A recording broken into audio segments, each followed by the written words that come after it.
You know, sometimes I'll be playing a video game, enjoying it, overall just having the time of my life, and then BAM! I get to a bad boss battle and I'm immediately reminded that my existence is meaningless and I've wasted a quarter of my life at the very least. So, I made a countdown about video game bosses I hate all the way back in 2014. You know, back when dinosaurs still roamed the earth. Probably a couple years off on that. Surprisingly, a lot happens over the course of 4.5 years. People grow up if they aren't politicians or Star Wars fans, the YouTube algorithm erodes the usability of the site, Steam becomes a bigger dumping ground for low-effort garbage, Disney continues giving the middle finger to 2D animation, and people tend to experience a shitload more of a given medium. With myself in particular, I've played a lot more games, and in turn fought a lot more bosses in said games. A lot of which were really good, and a lot of which were really fucking bad. I'm gonna be talking about the latter in this video. If boss battles are supposed to be tests of skill for the player to fight through, then bad bosses are the game equivalent of the kind of test that's either easy enough to pass without reading the material, or the one that goes over none of the shit that the teacher specifically told you to study. Bosses are one of the things I always look forward to in most games, so whenever one such fight drops the ball, it just kinda stings, you know? I hope all of you enjoy watching some random bitch complain about virtual entertainment for a half hour.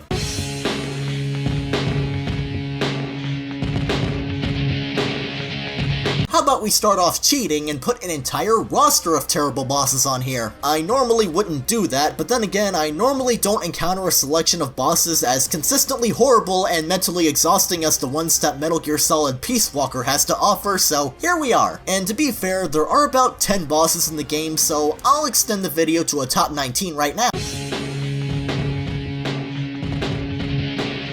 That's better. Now, where was I?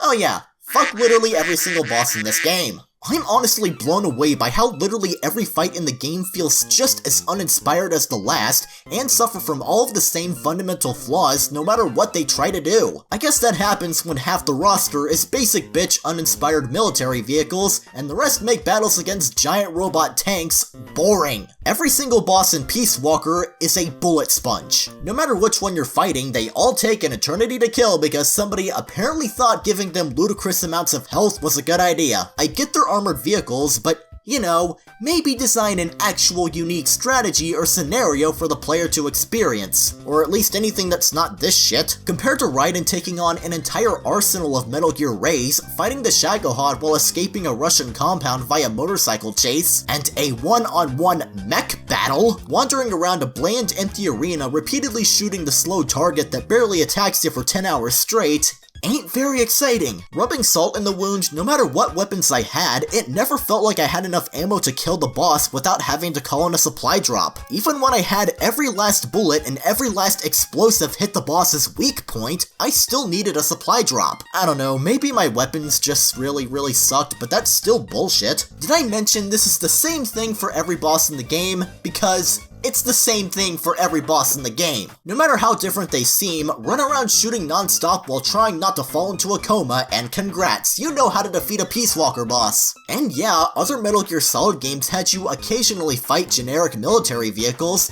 but the key word is occasionally, as in they didn't force you to do it every other fight. And even then, they still had more strategy and depth than just spray and pray everywhere. Metal Gear is the same franchise that gave us bosses like Psycho Mantis, The End, a gay vampire, and you're telling me this is the extent of Peace Walker's creativity? Yeah, I get the game's a spin-off and all, but so is Rising, and that game blessed us with Senator Armstrong. Fuck all of it! Peace Walker needed a gay vampire, there's nothing else to it.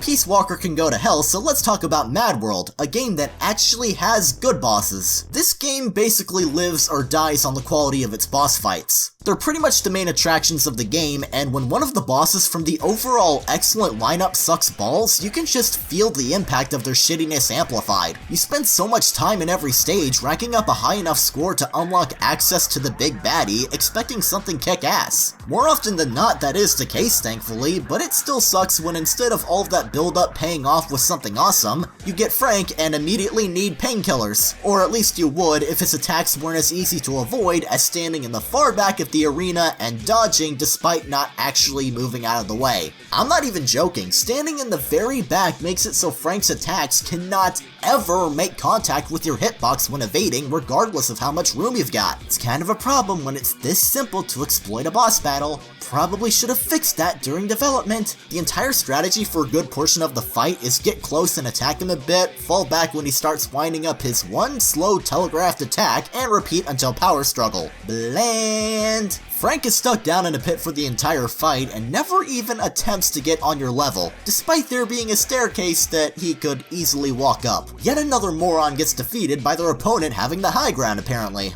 I get that he's a Frankenstein monster-inspired brute, but I feel like he should at least possess the mental capacity to think about walking up a flight of stairs. That might actually give the player incentive to willingly go down to the lower level when the end of a power struggle doesn't just drop him off there. I don't know about you, but I'm not particularly eager to drop down into a massive hole filled with easily electrocutable water that does major damage. Which, you know, never design an attack like that. Ever.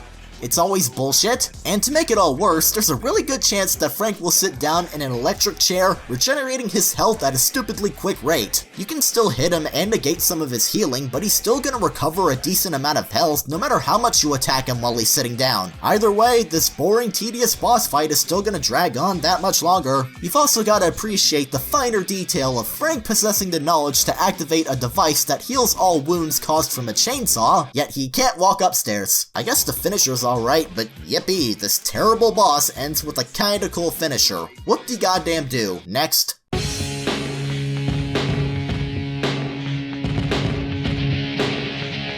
I did briefly touch on this in my Sands of Time review, but yeah.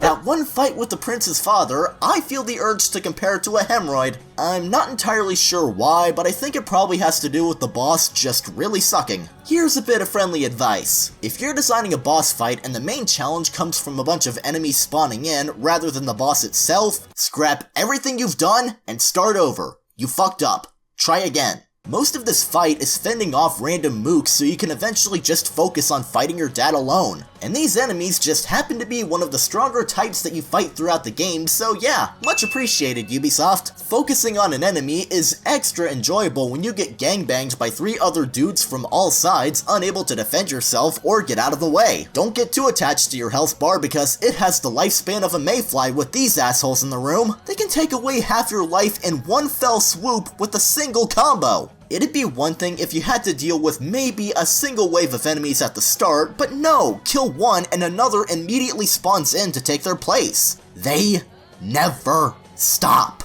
I'm sure you could try to fight your dad while they're still in the arena, but again, they gang up on you and make it pretty much impossible to focus on the main dude, so I wouldn't even bother attempting that. You'd have a more bearable time debating a flat earther, anti-vaxxer, or that one dipshit who still thinks that Smash Ultimate is a Switch port. Now, all the things that I went over are problems. Major problems, but there's one thing that really cements this boss here. And her name is Farah. Now Farah, sweetheart, I love you. You're a great, well-written character, and I say this with all of the love in my heart. Back the hell up and actually be useful, you stupid, brain-dead bitch! Usually Farah's AI is pretty competent and helpful throughout the game, but you wouldn't figure that here since it decides to shit the bed for some reason. She's always the target of at least one enemy, and if she dies, game over. You gotta start the whole battle all over again. It's bad enough having to deal with all these guys on your own, but babysitting Farah makes this chore of a boss fight just straight up unfair. Funny enough, it actually isn't all that bad when all the enemies do finally die and you can focus on shanking Daddy Sand Monster. I mean, the boss is nothing special, but it's actually, you know, doable. Funny how just one-on-one fighting improves the experience, almost like it should have been that way to begin with.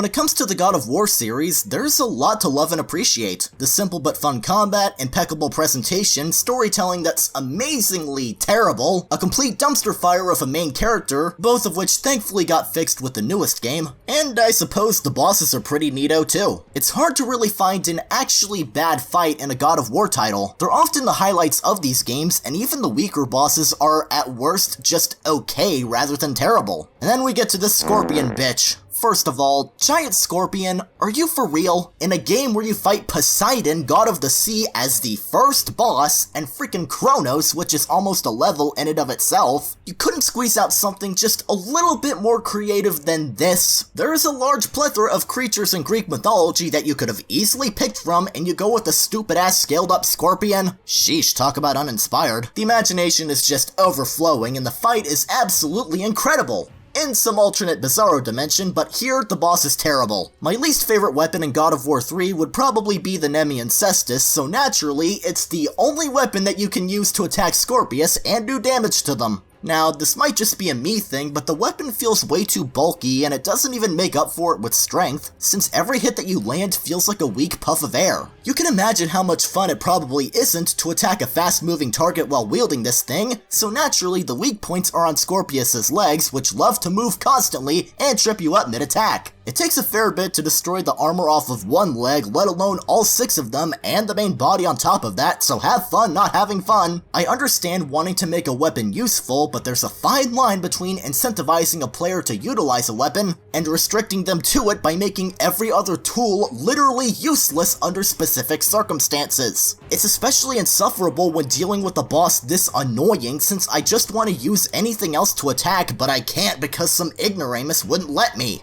That's not even taking into account other major issues like Scorpius just deciding to get up and leave the arena for some reason?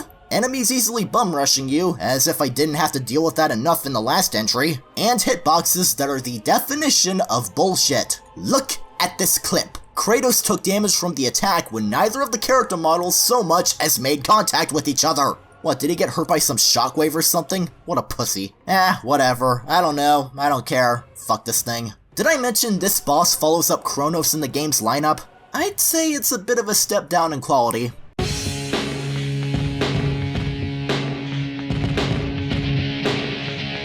Sonic 06, blah blah blah, this game is crap, blah blah blah, bad story, bad gameplay, bad acting, bad everything that's not music. You've all heard it before. Honestly, is it really worth actually hating the game at this point? I mean, come on, this game is funny. When you let the fact that it's a monumental shit show soak in, all the bugs, idiot writing, and inept design decisions end up being so bad it's good in hindsight. Just as long as you're not fighting Iblis too. Don't ever do that. My favorite moments in video games are the ones that force you to stand still and wait a billion years for something to happen. Who needs gameplay? Who needs to even put their thumb on a control stick? I swear to God, 90% of the time fighting this guy is waiting around for stalactites to fall into the lava, creating the platforms that you need to reach these purple orb doodads and be able to attack this guy at all. It takes a full minute for this to happen, I am not joking at all, look at the timer, and nothing happens at all to keep you engaged, or shit, even awake during this time. No attacks, no obstacles that aren't lava,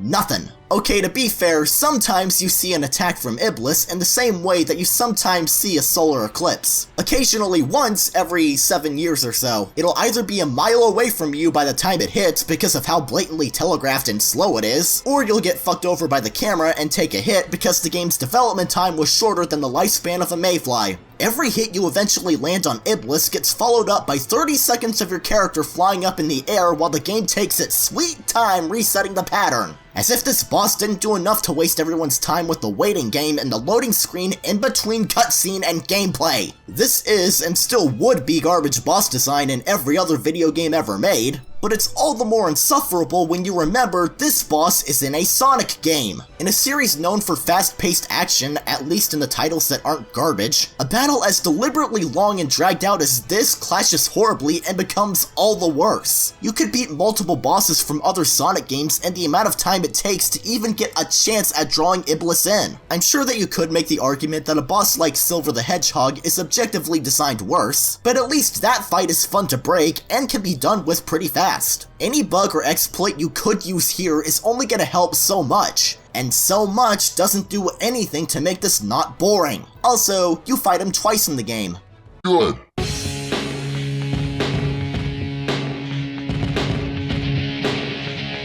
Prime 2, fuck you.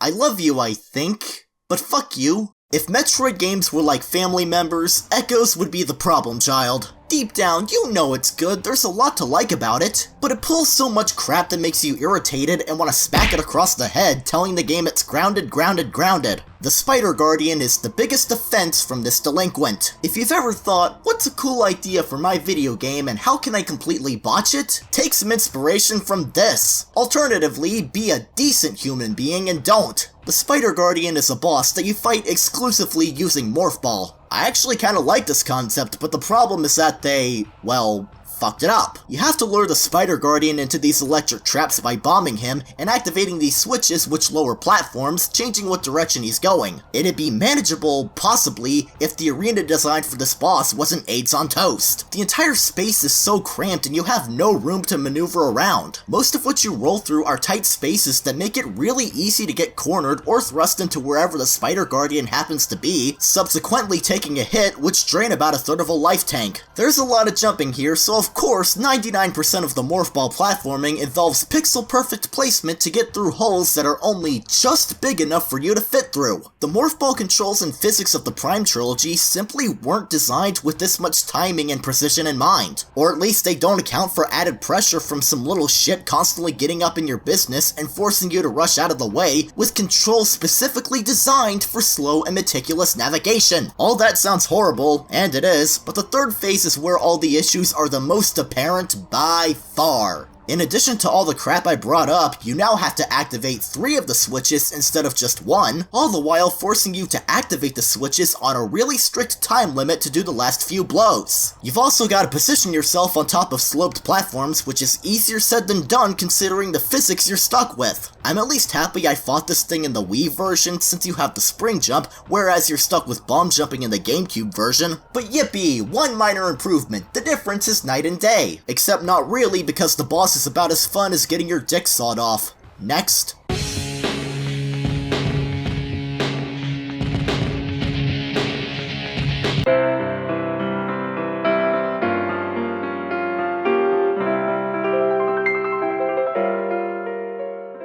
I dedicate these first few words to all the NieR Automata fans out there. This one's for you.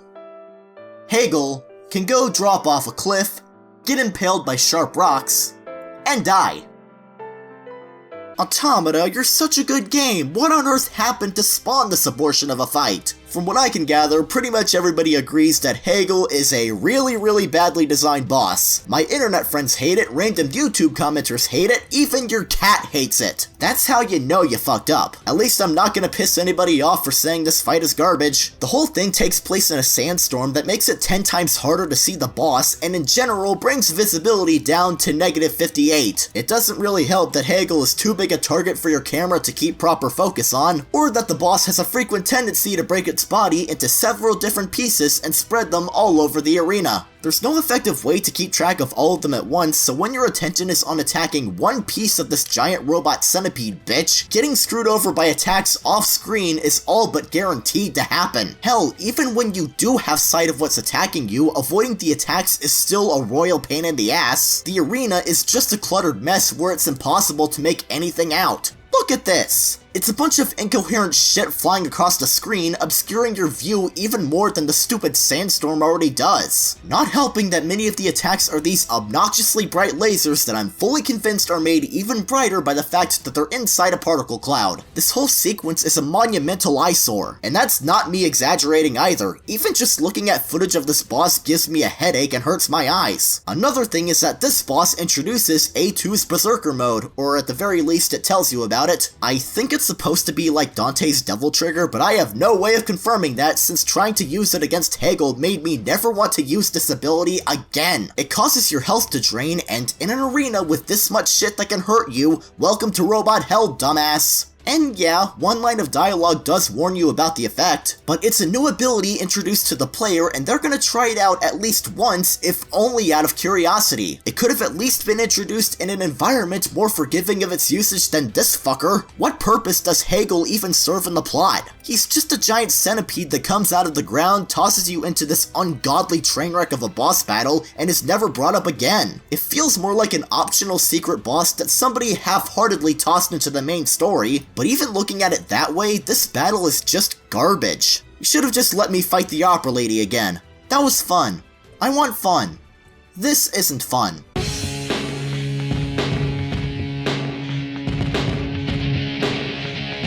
Celosia from Shadow of the Colossus is a thing that exists, unfortunately. Here's an example of something I look at and just think, why and how? I get that Shadow of the Colossus ain't exactly the most polished as a video game when you really look back on it, but at the very least, it felt like everything was, you know, tested. Even frickin' Bassaran's glitchy hit detection with the geysers, I could theoretically see somebody in QA overlooking. I refuse to believe that somebody fought Celosia and didn't respond with "this is garbage, fix this shit immediately," because this boss is actually busted to hell. Do you enjoy being stun-locked? No? Too bad. Celosia is stun-locking embodied into the form of a video game boss. This monstrosity has attacks powerful enough to knock you onto the ground and make you wait forever for Wander to pick his dumbass up off the floor. This is an annoyance throughout the rest of the game to a lesser, though still irksome degree, but my god, it's so much more obnoxious here. There's a very high, almost guaranteed chance that when this happens, you'll immediately get knocked back down. Best case scenario, you'll maybe get a brief but doable window of time to avoid Celosia's next attack before it knocks you back down. Worst case scenario, you'll keep getting knocked back down in the middle of Wander's standing up animation where you literally cannot move at all. That's some good game design right there. A horribly lit environment is also good game design, am I right? I would have figured with all the visual improvements made with the PS4 version, they'd make it easier to see here, but I guess updating those textures took priority. Even attacking normally doesn't work how it's intended. I guess it's kinda cool how you expose Celosia's weak point, but that's only worth so much credit when it preludes a fight where it's a bitch and a half to do damage to the boss because it constantly runs and jerks you around,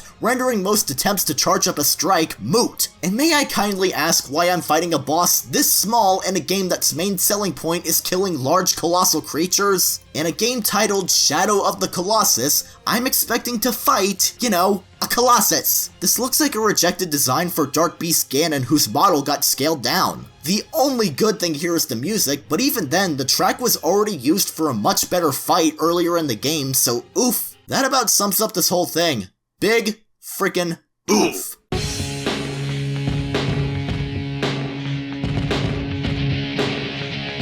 Devil May Cry 2 is the greatest video game ever sculpted by human hands. If you ever want to make a game and later follow it up with something that does it justice, look no further than DMC2 for influence. One simply cannot overstate this masterful blend of intuitive hack-and-slash action, sophisticated thought-provoking writing, and rich, meaningful dialogue. Well, what have we here? Do you have to ask? Maybe another time.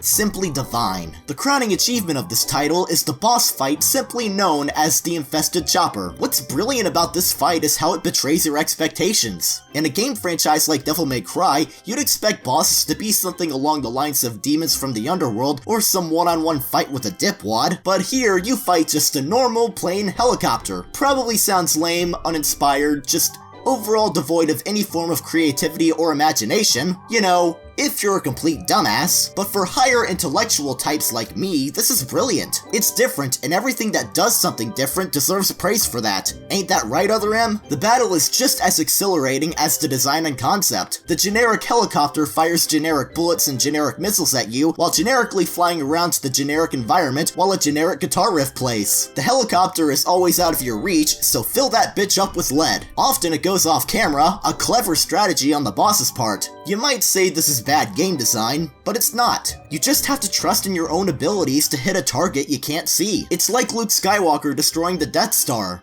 I think. Sure, using your sword is useless, but is that such a bad thing? Why not let Dante's underutilized firearms take some of the spotlight for once? It takes a lengthy amount of time to destroy the helicopter with how little damage your only usable weapons do, but wouldn't you want to prolong the amount of time that you utilize these tools? Plus, Devil Trigger. Devil Trigger is always a positive thing. Y'all need to divert praise away from the Virgil battles and give the infested chopper its due. The premise, the atmosphere, the battle, the emotional resonance. It culminates into the magnum opus of all hack-and-slash bosses.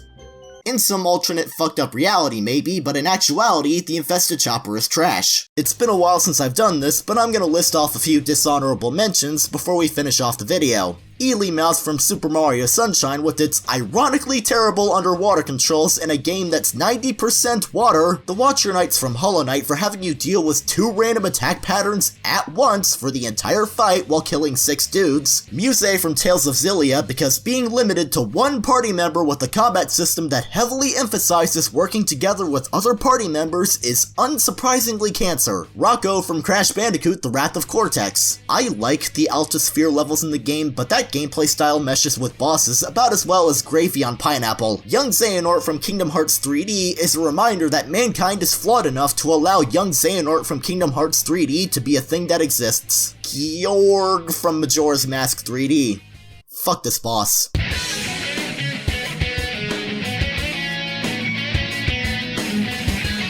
Throughout the past couple years, I've been getting more into the Yakuza series. I've only played a couple of the titles so far, but they're good-ass games, and I'd absolutely love to give the rest of the series a go. Zero was one of my top games of 2017, and Kiwami, while not quite as good as Zero, is still a joy to play. I'm interested to see if the other Yakuza titles can do anything to reach even greater heights than both games I've played. At the same time, I really hope I've seen the absolute lowest points the franchise has gone. God help me if there's anything worse than fucking Jinjo. I honestly can't remember the last time something in any video game made me fuming with anger as much as this boss did. First thing, alongside Jinjo, you've got a couple enemies to fight. Normally, that wouldn't be too big a problem, Yakuza does this all the time, but the fight with Jinjo is a special little flower, the poisonous, deadly kind. The enemies will make you piss blood. Both the goons have a ludicrous amount of health that even some of the standalone bosses don't even have. Exacerbating this, both guys can easily dodge a good majority of your attacks to the point that 2 fighting styles are damn near useless. Rush is the only style that does any good since you can get some quick strikes in on the goons, but it's the weakest of all your styles, so have fun essentially doing chip damage for what feels like an eternity. I imagine that a maxed out Dragon of Dojima style might help, but if you haven't gotten it to that point by now, you are screwed. You're always getting your ass kicked no matter what. Not helping that every douchebag in the arena is more gun crazy than half the United States. In Yakuza, guns can be used on a target anywhere in the arena, distance be damned, are extremely hard to avoid, and stun you every time you get hit by them. So naturally, this means that both Jinjo and his goons love spamming their guns to ensure that you can barely move a muscle without getting shot at and stunned. This happens constantly. Only focusing on Jinjo won't cut it since all the targets need to be taken down and you're wide open to shit that's often off screen. When you finally beat both of the goons, they get back up. Of course, they're stronger than before now because, yeah, getting beaten to shit and knocked unconscious will totally make you stronger when you get back up. They've only got knives this time so they can't shoot at you, but they're still vicious little buggers and I hate my life. I get it, Jinjo's a boss that's pretty close to the end of the game. It's expected he'd at least be somewhat difficult to fight. But there's a clear difference between hard and bullshit, and this is bullshit. There's nothing here resembling intended challenge from good game design. It's an endurance test where you're barely able to come out on top within an inch of your life because everything works against you. To paraphrase, it's kinda shit.